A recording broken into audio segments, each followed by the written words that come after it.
Pinay OFW patay ng mahulog sa balkonahe ng isang condo unit sa bansang Malaysia.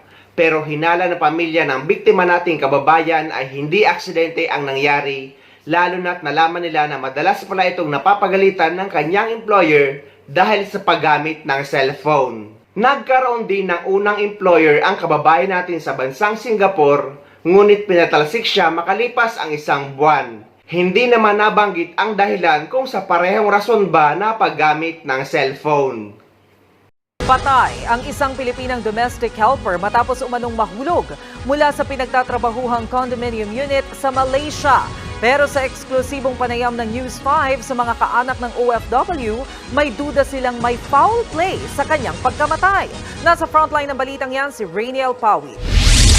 February 6 na madaling araw, natagpo ang wala ng buhay ang 30 anyos na domestic helper na si Nining Ledesma sa isang condominium complex sa Johor Bahru, Malaysia. Ayon sa police report, nagising daw ang mga amo ni Nining nang marinig nilang nagsisisigaw ito sa balkonahe. Ilang sandali lang, nahulog daw mula sa balkonahe si Nining. Hindi raw nila alam kung bakit siya sumisigaw. Pero nauna na raw niyang sinabi na namimiss niya ang kanyang anak sa Pilipinas. Isang linggo pa lang na namamasukan bilang domestic helper si Nining sa mag-asawang Malaysian. Pero ang ate ni Nining na si Delinda, hindi kumbinsido na aksidente ang nangyari sa kanyang kapatid. Sa panayam sa News 5, sinabi ni Delinda na nakatawag pa sa kanila si Nining isang araw bago siya mamatay. Umiiyak siya, tapos yung amo niya, parang pinapagalitan siya. Nakausap din daw ni Delinda ang mismong babaeng amo ni Nining. Nagagalit daw ito dahil nahuling laging kausap ni Nining ang nobyo sa telepono. Nagbilin pa raw ang babaeng amo na 15 minutong tawag lang sa pamilya kada linggo ang pwedeng gawin ni Nining. Bawal yung cellphone. Kung trabaho lang ng punta niya dito at makapera, trabaho lang, walang cellphone, sabi niya ganun. Tapos biglang namatay yung cellphone. Magsasagawa naman ng sariling investigasyon ng Overseas Workers Welfare Administration o OWA kung may nangyaring ang foul play sa ating kababayan. Ang isa sa pinaka-importante rito malaman natin kung ano yung tunay na nangyari. At lahat naman nung kung ano man yung kailangan nilang panggagastusin, kami nang bahala dyan. Unang nagtungo si Nining sa Singapore noong December 30. Matapos ang isang buwan, pinatalsik siya sa trabaho ng kanyang Singaporean employer. Kinumpirma naman ng OWA na maiuwi na ang labi ng biktima sa Iloilo sa February 24. Kung ano pa man ang dahilan ng pagkamatay niya ay sana mabigyan siya ng agarang hustisya. At babala ito at paalala sa mga OFW lalo na sa mga baguhan ay dapat sundin nyo ang inyong employer lalo na kung hindi naman kayo pinagbabawalan. Pero kung may paglabag naman sa kontrata na pinirmahan nyo, ay agad kayo magsumbong sa ating gobyerno lalo na kung isa naman kayong documented OFW. Hindi rin dito maaalis ang motibo na baka may foul play dahil baka nagalit ang kanyang employer at napuno na. Pero kahit ganun pa man ay sana mabigyan ng hustisya si kabayan. Dahil sana kung ayaw nila sa kababayan natin or kung talagang nagagalit sila ay sana binalik na lang siya sa kanyang agency. Akala ko nga parehong tao ito na natampok sa programa ni Serafi Tulpo na isang OFW na nahulog din sa building at namatay na naiuwi na nung nakaraang araw. Magkaiba pala sila guys dahil itong isa ay nangyari sa Jeddah, Saudi Arabia at ito namang isang kababayan ay sa bansang Malaysia. Pero pareho ang hinala ng pamilya ng mga kababayan natin na hindi aksidente ang nangyari, na may foul play na naganap or may ibang sangkot sa pagkamatay ng kamag-anak nilang OFW. I am praying na sana po may mag-move forward, na hindi matakot mag-share kung ano po yung nalalaman nila. Kasi po, ang swerte nila, buhay pa sila. I'm so sorry. Pero, kinuha niyo ako ng kapatid.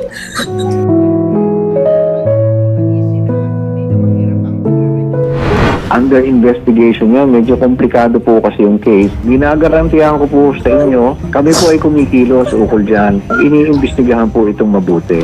Ma'am Nisha, magandang hapon po. Magandang hapon din po. Ma'am, una sa lahat, ang aming pong taus-pusong pakikiramay sa inyong kapatid po na si Ma'am Priscilla May Cartagena na isang OFW po natin sa Jeddah.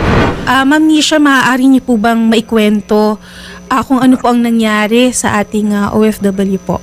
Last July 21, Friday, last year, day off niya. So pumunta sila sa grocery sa Jeddah. And then, yun nga, may nagkayayaan. So, may pinuntahan sila dun. Hanggang sa may pagkasabado dito sa Pilipinas, ng madaling araw, may nag-contact na missing yung kapatid ko. So, yun nga po. Yun nga po na-confirm na nahulog nga daw po siya sa building sa Al Rauda. Tapos after almost 7 months, dumating po yung bangkay ng kapatid ko. Nung Lunes lang po ng umaga, madaling araw. Sinundo po namin siya na ganyan na, nakakahon.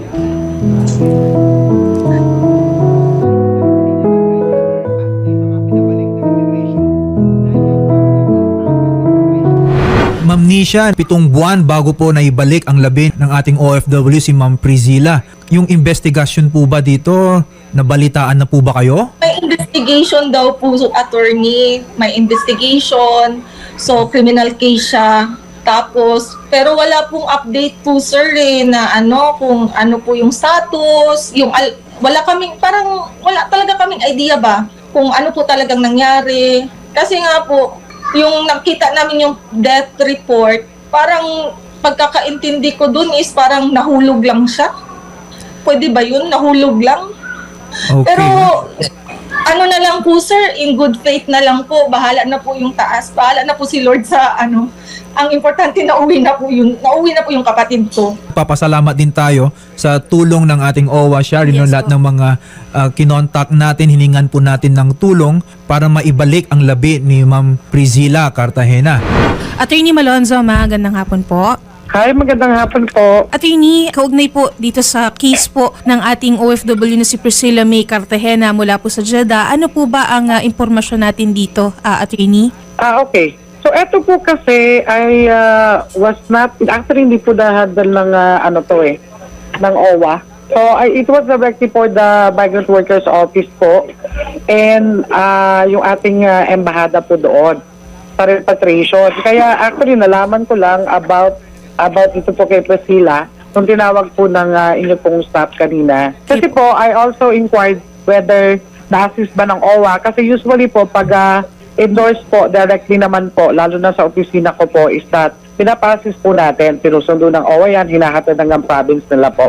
Philippine Embassy po, directly daw pinag-handle kasi it's not in our database po na handled by us directly po eh. Ma'am, narinig po naman natin na ang nag-handle po nito ay ang ating Philippine Embassy Yes po. sa Jeddah. Siguro, insofar as the latest dun sa investigation, Shari, sila yun yung makakapagbigay po sa atin. No? I understand there were coordinations, pero yung latest, yung information na hinahanap po natin for now ay hindi pa available. Pero Ma'am Nisha Herediano, una sa lahat, I understand, sinabi nyo kanina na ang mahalaga naman is na ibalik na sa Pilipinas po ang labi ng inyong kapatid. Pero siguro i-monitor pa rin natin, Shari, dun sa naging investigation para na lang din na mapanatag ang loob ng pamilya. Attorney Sherilyn, meron po Yes, bang po. tulong? Okay, meron po. No, it's a bereavement assistance po. 20,000 pesos po siya kasi po inactive OWA member na po siya. Kasi Yes. pag active member po, it's 100,000 for natural costs. So, yun po. Sa regional office po yun, kung saan po registered po siya as an OWA member. So, in this particular case, Davao po. Maraming salamat po, Attorney Malonzo. Ipagbigay alam nyo lang po sa amin o dili po kaya sa pamilya po kasi medyo nakukulangan po sila, Attorney Malonzo, sa Apo. investigasyon po na ginawa po. So kailangan Sige po po. nila ng kumpletong details po about po sa Hingin pagkamatay po po. namin sa Philippine Embassy po, sa NWO po, kung na-pursue ba to, kung talaga bang natural cause to or tinulak ba to Yun sa nga building. po opo. Sige po. Oo. Maraming salamat po, Attorney Sherilyn Malonzo, ang Director for Operations po ng OWA. Nakikinig at nanonood po ngayon si Congresswoman Jocelyn Tulfo at si Senator Raffy Tulfo, at tayo, Shari, ay tutulong kung ano pa mang kakailanganin ng pamilya ng ating namayapang OFW. Ayun. Oo. So, ma'am, ibibigay po namin yung detalye po ninyo sa tanggapan po ni Congresswoman Jocelyn Tulfo ng ACT-CIS party list para po sila ay tumulong po para sa burial assistance po ni Ma'am Priscilla. Yes, ma'am. Yes, ma'am. Actually po, mag-thank you po ako dun sa office po ni Senator Puno sa ACT-CIS kasi po, lumapit na po ako kanina. Opo. Nagbabasakali ako. Binigyan na po nila ako burial assistance. Salamat po. Ay, salamat. I-coordinate po natin yan, ma'am, sa office po ni Congresswoman Jocelyn Tulfo, ma'am, ha? May anak po ba, ma'am, si Ma'am Priscilla po? Meron po, 9 tsaka 14. Nasaan po yung partner po ni Ma'am Priscilla? Ang ano na po sila, hiwalay po. So, yung partner naman niya po is nasa Dubai ngayon. Pero, ano naman po, nag-uusap naman po, updated naman po siya sa mga pangyayari dito sa Davao. And then, yung mga bata naman andito din. Opo. Okay. Kamusta po yung mga bata, ma'am? Tinignan kasi namin yung kapatid namin pag-uwi sa morgue. Kasi hindi naman namin siya na-identify dun sa sa Jeddah. Tapos kasi nga parang in denial pa mamba na baka ibang tao yun. Pero nung nakita namin siya, mama, grabe ginawa nila sa kapatid ko, mama. Grabe ginawa nila, ma'am. Grabe. Hindi makatao yun, ma'am.